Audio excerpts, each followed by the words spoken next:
نحمده ونصلي على رسوله الكريم اما بعد فاعوذ بالله من الشيطان الرجيم بسم الله الرحمن الرحيم إلا الذين تابوا من بعد ذلك وأصلحوا فإن الله غفور رحيم صدق الله العظيم اللهم صل على محمد النبي الأمي وعلى آلہ واصحابہ وبارک وسلم۔ سورہ آل عمران آیت کریمہ کا نمبر 89 ہے۔ آیت کریمہ کا ترجمہ یہ ہے الا الذین تابوا، البتہ جو لوگ اس کے بعد توبہ کریں،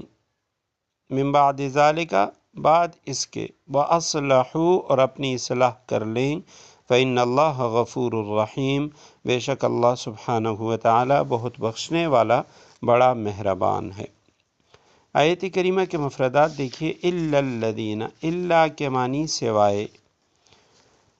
الذین وہ لوگ، تابوا جنہوں نے توبہ کی، من بعد ذالک اس کے بعد، واصلحوا اور انہوں نے اپنی اصلاح کی، اپنے اعمال درست کیے، نیک کام کیے، جن برے کاموں میں لگے ہوئے تھے ان کاموں کو چھوڑ دیا، فإن اللہ غفور الرحیم، بے شک اللہ بہت بخشنے والے، بڑے مہربان ہیں۔ اس سے پہلے والی جو آیت کریمہ تھی اس میں اللہ سبحانہ وتعالی نے کفار کے بارے میں فرمایا تھا کہ ایسے لوگوں کی سزا یہ ہے کہ ان پر اللہ کی بھی لعنت ہے، فرشتوں کی بھی لعنت ہے، اور بہت سارے لوگوں کی بھی، یعنی سب لوگوں کی بھی لعنت، ان علیہم لعنت اللہ والملائکۃ والناس اجمعین، تمام لوگوں کی، خالدین فیہا لا یخفف عنہم العذاب ولا هم ینظرون، اور وہ ہمیشہ ہمیشہ اسی لعنت میں رہیں گے۔ اب چونکہ اس لعنت کا اثر جہنم ہے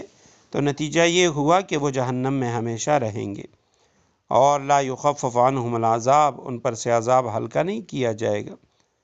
ولا هم ینظرون، اور نہ انہیں کسی طرح کی مہلت دی جائے گی۔ اب اس کے بعد یہ جو آیت نمبر 89 ہے اس میں مسلمانوں کا ذکر ہے، ان لوگوں کا بیان ہے کہ جو مسلمان ہو گئے کفار میں سے، تو ان کو اس حکم سے مستثنیٰ فرمایا کہ جو کافر ہیں ان کے لیے تو ہمیشہ کا عذاب ہے، اللہ کی لعنت، فرشتوں کی لعنت، تمام لوگوں کی لعنت ہے، لیکن جو لوگ توبہ کر لیں اور وَأَصْلَحُوا، تابوا من بعد ذالک، اس کے بعد یعنی کفر کے بعد مسلمان ہو جائیں، توبہ کر لیں اور اپنے دل کو بھی ٹھیک کر لیں، وَأَصْلَحُوا، اپنے دل کو بھی سنواریں، منافقانہ طور طریقہ وہ چھوڑ دیں، منافقانہ طور پہ صرف زبان سے توبہ کافی نہیں بلکہ اپنے دل کی بھی اصلاح کر لیں، فإن اللہ غفور الرحیم، بے شک اللہ سبحانہ وتعالی ایسے لوگوں کو بہت بخشنے والا اور بڑا مہربان ہے۔